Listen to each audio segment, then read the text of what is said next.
Right, this is probably the scariest thing that I've ever done in my whole life.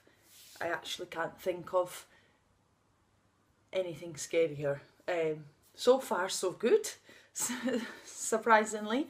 But my name is Claire.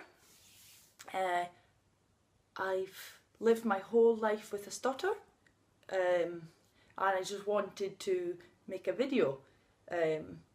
I've been wanting to make this video for 9 years, so a really long time.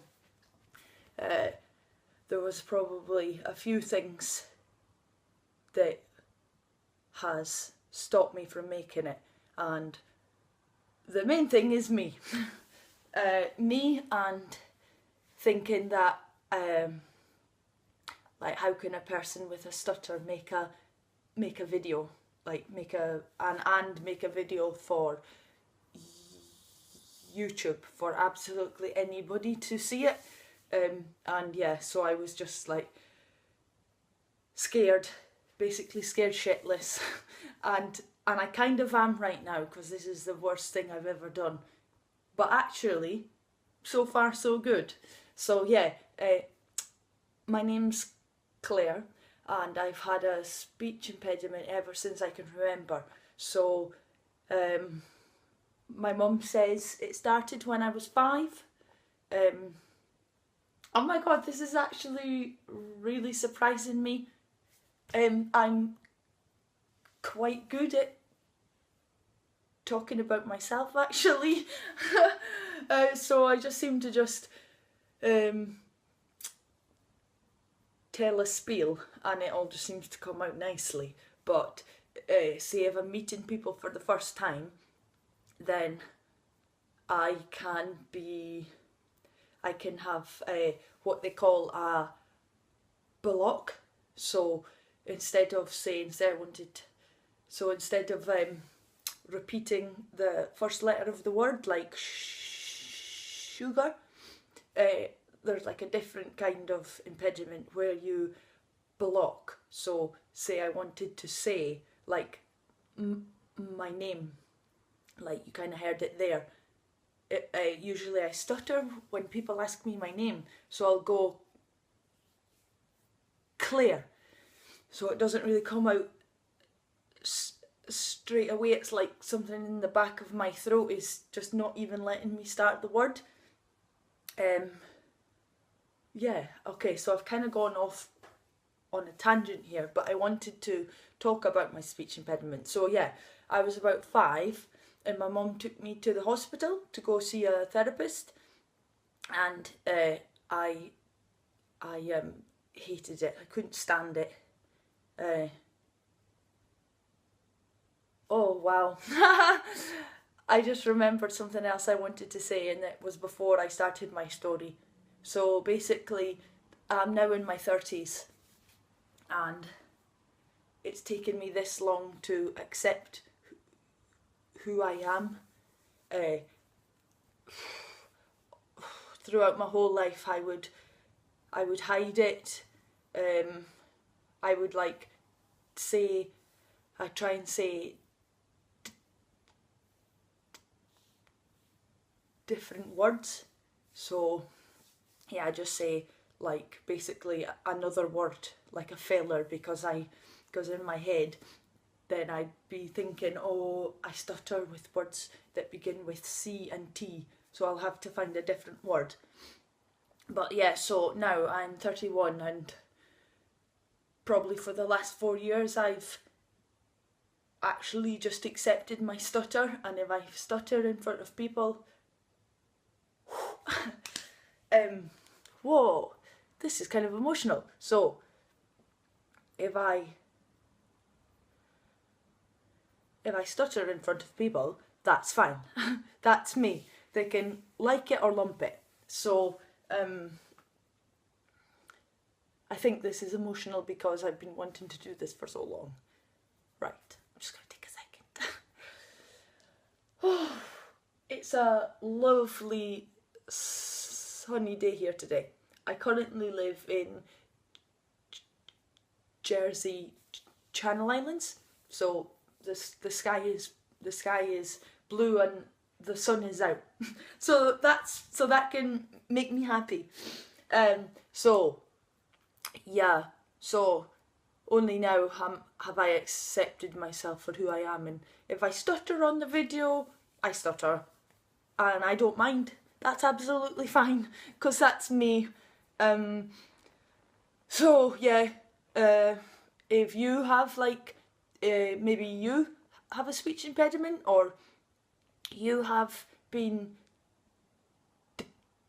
diagnosed with something, and maybe you are embarrassed, or you don't feel comfortable about talking to someone about it, well, what I'd say to that is just obviously get to the stage of accepting it. It's you. You don't want. Life is hard. Life is hard trying to go around and trying to be something that you want to be. Just be you. And I've realised actually people love me. They don't care if I have a stutter, and they love me for me. So and that's really cool. Obviously, like when I was little, so I went to speech therapy for when I was 5 with my mum, and went into the appointment, and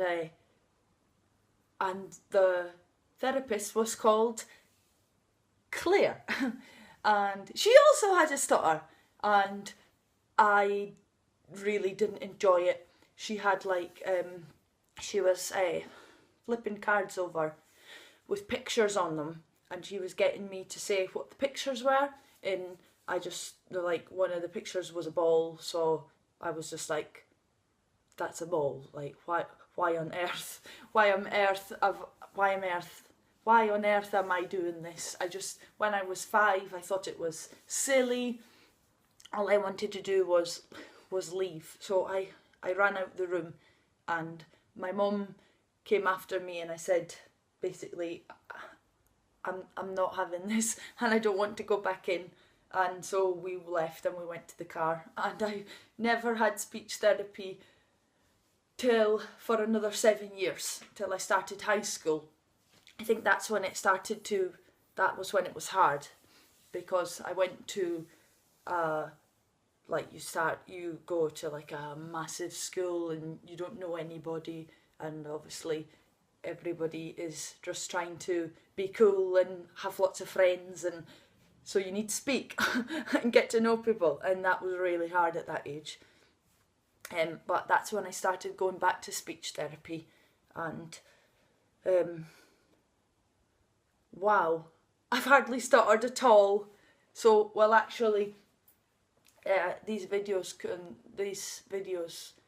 will actually be really handy for letting you know my techniques on how to deal with a stutter, because I've probably been to speech therapy for probably a really long time. So for about 3 years in high school, then I went for another 2 when I studied in the city of Bath, and then I left Bath and went to live in Birmingham, and then I went to the speech therapist there, and they said, well, like, you sound like you are coping really well with it, so we're going to discharge you.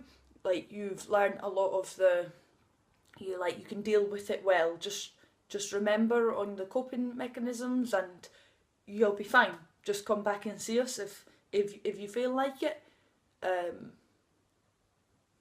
Wow. Wow, I'm guessing been about 95% fluent in this video that I'm making. Wow. Yeah. Well, there was lots to say, but I don't want to babble on. But yeah, I'll make another video about my coping mechanisms, and well, just generally I can tell you about stories from when I was younger, because obviously it was really frustrating. There are times where I just was in tears because people were a bit rude, and it makes you feel like this. But I think that was really just my problem in, like, I could have just said, like, I could have just thought, oh, just let it go over my head, it's their problem. But obviously I didn't back then. But yeah. Okay, right. I'm going to go for now, and I'll come back soon. Bye.